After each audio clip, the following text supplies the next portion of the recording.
तो बच्चों इस वीडियो के अंदर हम करेंगे क्लास 10th के चैप्टर नंबर 6 ट्राइंगल्स का एग्जाम्पल नंबर 3। तो एग्जाम्पल नंबर 3 में दिया है इन फिगर 6.16। ये एक फिगर दे रखी है आपकी बुक में। इसमें बताया है P S upon S Q. ये हमें दे रखा है यहाँ से साइड पी एस और इसके अपॉन में क्या एस क्यू इक्वल टू है P T upon T are. Means ये वाली साइड यहाँ पर पी टी और इसके अपॉन में T R. And angle P S T angle है ये वाला पी एस टी, ये वाला एंगल इक्वल है एंगल पी आर क्यू के। इस वाले एंगल के इक्वल है पी आर क्यू के। Prove that P Q are is an isosceles triangle. हमें प्रूव करना है कि ये वाला जो ट्राइंगल है, पूरा बड़ा वाला जो ट्राइंगल दे रखा है, ये कैसा है, ये आइसोसेलेस ट्राइंगल है। तो आइसोसेलेस ट्राइंगल कौन से होते हैं? जिसकी दो साइड कैसी होती हो? इक्वल। तो यहाँ पर हमें क्या करना पड़ेगा? पी क्यू को किसके इक्वल लेकर आना पड़ेगा? पी आर के।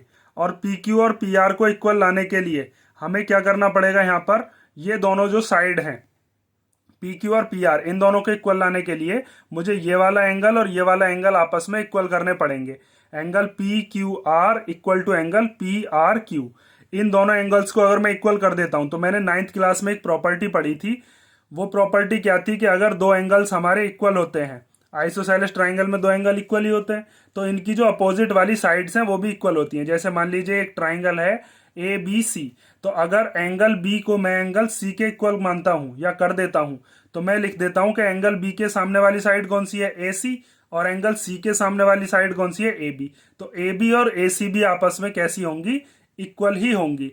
इसीलिए मुझे क्या करना है, ये वाला जो एंगल है एंगल पी क्यू आर, इस वाले एंगल के सामने कौन सी साइड आ जाएगी? P R. और इस वाले एंगल के सामने कौन सी साइड आ जाएगी? P Q. और अगर जब ये दोनों साइड इक्वल आ जाएंगी तो मैं वहां से क्या लिख सकता हूं? पी क्यू आर कैसा ट्राइंगल है? आइसोसेलेस। अब बात आती है कि ये दोनों के दोनों एंगल इक्वल कैसे किए जाएं। तो ये बहुत सिंपल है। उसके लिए हमें क्या काम करना पड़ेगा? सबसे पहले आपको देखो यहां पर दे रखा है साइड्स का रेशो।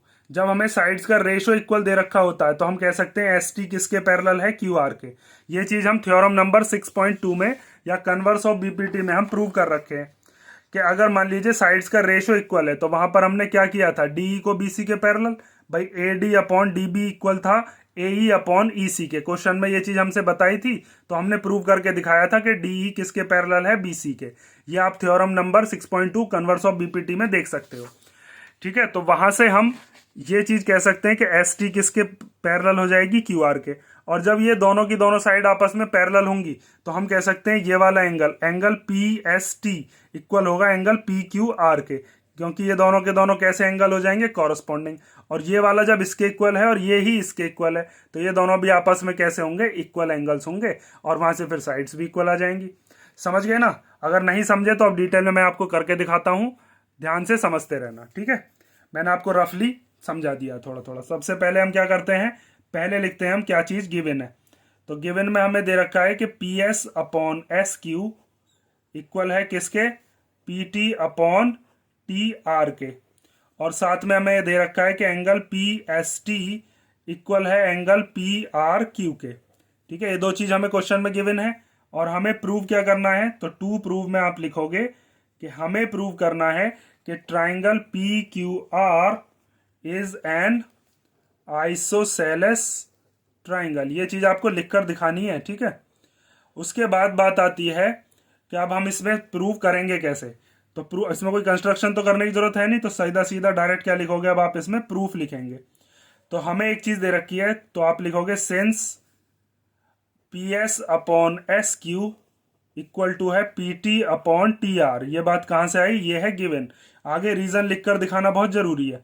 तो जब P S upon S Q equal to P T upon T R है तो हम लिख सकते हैं कि S T is parallel to Q R. और इसका रीजन क्या लिखोगे? By the converse of BPT या by the converse of Thales theorem. Converse of BPT मतलब बेसिक प्रोपोर्शनैलिटी थ्योरम। और जब दो साइड्स आपस में क्या आ जाएं? पैरेलल, तो वहां से आप लिख सकते हो कि एंगल पी एस टी, हम यहां से क्या बात लिख सकते हैं? Therefore angle P S T किसके इक्वल हो जाएगा? इस वाले एंगल के। इसका नाम क्या है? Angle P Q are. ये दोनों के दोनों कैसे एंगल हैं? ये है कॉरेस्पॉन्डिंग एंगल्स। और कॉरस्पॉन्डिंग एंगल्स कैसे होते हैं, अगर किसी बच्चे को नहीं समझ में आया तो वो ध्यान से देखो। वैसे तो आपने छोटी क्लासेस में ये चीज़ पढ़ रखी है कि अगर मान लीजिए दो पैरेलल लाइंस हैं और उन दोनों पैरेलल लाइंस को काटती हुई कोई लाइन होती है, तो यहाँ पर ये वाला एंगल और ये वाला एंगल, अगर ये लाइन के ऊपर है तो यहाँ पर भी लाइन के ऊपर वाला होना चाहिए, और दोनों के दोनों राइट हैंड साइड पर अगर हैं तो ये दोनों कॉरस्पॉन्डिंग होंगे। नीचे वाला होता तो नीचे वाले के इक्वल होता। अगर इधर की तरफ बात करें इस ट्रांसवर्सल के लेफ्ट हैंड की तरफ, तो ये वाला एंगल इस वाले एंगल के इक्वल होता, नीचे वाला नीचे वाले के इक्वल होता। तो ये दो पैरेलल लाइन तो हम कर चुके प्रूव। ये इन्हें काटती हुई लाइन है, तो ये भी, ये वाली भी इस वाली लाइन के ऊपर है, और ये वाला जो एंगल है ये भी इस लाइन के ऊपर है। तो हम कह सकते हैं कि ये angle P Q R equal to है एंगल पी एस टी के, इस वाले एंगल के। और हमें एक चीज और दे रखी है, इसी में ही हमें दे रखा है कि P S T P R Q के भी इक्वल है। ऑल्सो हम यहाँ पर लिखते हैं कि ऑल्सो हमें क्या दे रखा है कि P S T equal to क्या है, एंगल पी आर क्यू। ये बात कहाँ से आई, ये बात आई गिवन से। तो आप इसको मान लो इक्वेशन नंबर फर्स्ट और इसको क्या मान लो इक्वेशन नंबर सेकेंड। तो from equation first and second हम क्या कह सकते हैं कि इन दोनों के LHS इक्वल हैं, तो दोनों के RHS भी क्या होंगे, इक्वल। PST ही PQR के इसको इक्वल है और PST ही PRQ के इक्वल है। इसका मतलब हम PST की जगह पर क्या रख सकते हैं, PQR, या फिर इस वाले PST की जगह पर क्या रख सकते हैं, PRQ। मतलब जब ये दोनों इक्वल तो ये दोनों भी इक्वल। जैसे अगर मान लीजिए PST 50 का है तो PQR भी कितने का, 50 का, और जब PST 50 का तो PRQ भी 50 का, मतलब चारों के चारों 50 डिग्री के ही हो गए। तो यहां से हम क्या लिख सकते हैं कि angle P Q R equal to हो गया एंगल पी आर क्यू। जब हमने ये बात प्रूव कर दी कि ये वाले दोनों एंगल्स आपस में कैसे हैं, इक्वल, कौन कौन से, एक एंगल ये वाला एंगल पी क्यू आर ये वाला, और एक एंगल ये वाला जिसका नाम क्या है, पी आर क्यू। तो इस वाले एंगल के सामने कौन सी साइड है, पी आर, और इस वाले एंगल के सामने कौन सी साइड है, पी क्यू। तो आप यहां पर क्या लिख सकते हो कि दोनों एंगल इक्वल होने पर दोनों साइड्स भी इक्वल होंगी। उसके आगे प्रॉपर्टी क्या लिखते हैं कि sides opposite to equal angles are equal. ये चीज हम 9th क्लास में पढ़ चुके हैं। तो लास्ट में आप यहां पर लिख दोगे कि जब ये पी क्यू आर और पी आर क्यू इक्वल है तो हम लिख सकते हैं कि पी क्यू इक्वल टू क्या होगी, पी आर।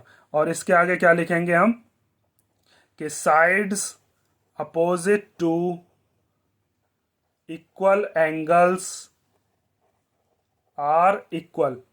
अगर दो एंगल इक्वल हैं तो उनकी जो अपोजिट वाली साइड्स हैं वो भी क्या होंगी, इक्वल ही होंगी। तो हमने यहाँ पर ये चीज प्रूव कर दी ना कि पी क्यू और पी आर इक्वल है। तो इसका मतलब पी क्यू आर कैसा ट्राइंगल होगा, आइसोसेलेस, क्योंकि आइसोसेलेस ट्राइंगल के अंदर ही दो साइड इक्वल होती हैं। तो यहाँ पर आप लिख सकते हो देयरफॉर, इसके बाद गए इधर, ठीक है, therefore triangle P Q are is an isosceles triangle. ठीक है, और यही चीज हमें क्या करनी थी, प्रूव करनी थी। और इसी के साथ ये हमारा एग्जाम्पल नंबर हो गया, कौन सा, एग्जाम्पल नंबर 3। और अब हम नेक्स्ट वीडियो से करेंगे इसकी एक्सरसाइज 6.2। मेरा मानना यह है कि देखो आपको एनसीईआरटी वाले जो हैं उन्होंने पहले एग्जाम्पल्स दिए हैं हर एक एक्सरसाइज से पहले।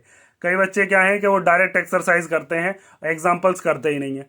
एग्जाम्पल करने बहुत ज़रूरी है, क्योंकि एग्जाम के अंदर एग्जाम्पल्स में से भी बहुत सारे क्वेश्चन उठ कर आएंगे। जितने इंपॉर्टेंट क्वेश्चन हैं उतने इंपॉर्टेंट एग्जाम्पल है, और कई बार एग्जाम्पल्स में ऐसे क्वेश्चन है कि वो एक्सरसाइज में भी नहीं है, इसलिए एग्जाम्पल ध्यान से किया करो। ठीक है, और नेक्स्ट वीडियो में मिलते हैं। इसमें कोई डाउट हो तो कमेंट करके पूछ लेना। 6.2 में कराता हूँ नेक्स्ट वीडियो से।